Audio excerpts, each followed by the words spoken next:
நிறைய பேர் கேட்டுட்டு இருந்த கோதுமை களி ரெசிபி ரொம்ப சாஃப்டா, நீங்க லஞ்சுக்கு எடுத்துட்டு போனா கூட சாஃப்டா இருக்குங்க. அந்த மாதிரி எப்படி பண்றதுன்னு காமிச்சிருக்கேன். நான் ஏற்கனவே மண் சட்டியில கோதுமை களி எப்படி பண்ணலாம் அப்படிங்கிற ரெசிபி போட்டிருக்கேன். இது வந்து நம்ம நார்மல் பாத்திரத்துல தான் நான் பண்ணியிருக்கேன். 2 டம்ளர் அளவுக்கு கோதுமை மாவு எடுத்திருக்கேங்க.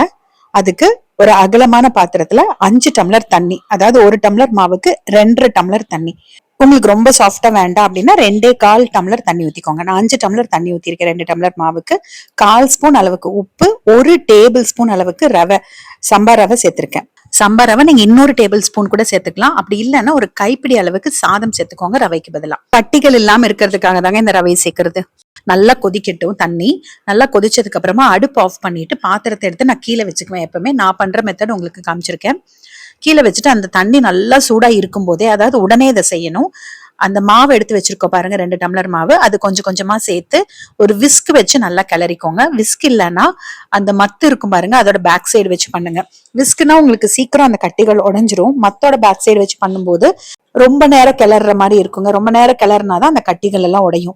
இப்ப மாவு போடும்போது கட்டிகள் இருக்க மாதிரி தான் இருக்கும். ஆனா இந்த விஸ்க் வச்சு நல்லா கிளறி விடணும். கிட்டத்தட்ட ஒரு 2-3 நிமிஷத்துக்கு நல்லா கிளறி விடும்போது உங்களுக்கு அந்த கட்டிகள் எல்லாம் சூப்பரா உடைஞ்சிருங்க. என்னோட ராகி களி வீடியோவே பார்த்துட்டு நிறைய பேர் இது தப்பு, இப்படி பண்ணக்கூடாது அப்படி எல்லாம் சொல்றாங்க. மெத்தட்ல ஒண்ணுமே இல்லைங்க.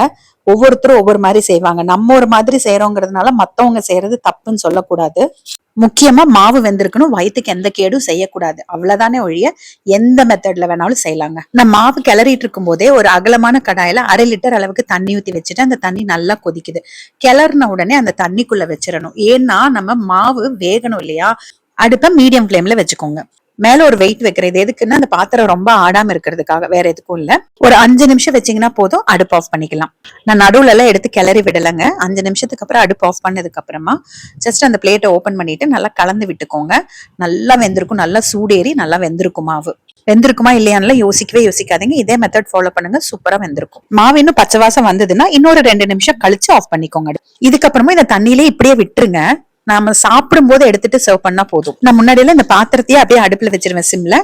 நடுவுல ஒரு தடவை கிளறி விட்டு ஒரு 5 நிமிஷம் வைப்பேங்க, நல்லா வெந்துரும். ஆனா அப்ப வந்து நிறைய அடி பிடிக்குங்க. அதனாலதான் நான் இந்த மெத்தட் இப்ப ஃபாலோ பண்ண ஆரம்பிச்சிட்டேன். இது களியா இல்ல கூழா அப்படி எல்லாம் யோசிக்காதீங்க. இது வந்து நான் கொஞ்சம் இலக்கமா பண்ணியிருக்கேன். நான் சொன்ன மாதிரி உங்களுக்கு கெட்டியா வேணும்னா 2.25 டம்ளர் தண்ணி ஊத்திக்கோங்க, 2.5க்கு பதிலா. நான் இன்னைக்கு லஞ்சுக்கும் காலையில பிரேக்ஃபாஸ்ட்டுக்கும் சேர்த்து கொண்டக்கடலை குழம்பு வச்சுட்டேன், கத்திரிக்காய் போட்டு. அதை தான் களிக்கும் நான் வைக்கிறேன். இதுக்கு சாம்பாரும் நல்லா இருக்கும். எந்த குழம்பு, புளி குழம்பு எது பண்ணாலுமே இந்த கோதுமை களிக்கு ரொம்ப நல்லா இருக்கும். நம்ம எடுக்கிற கரண்டி, கப்பு, பிளேட் எல்லாமே ஈரம் பண்ணிக்கோங்க. அப்பதான் களி ஒட்டாம வரும். நம்ம கையும் ஈரம் பண்ணிட்டு தான் தொடணும்.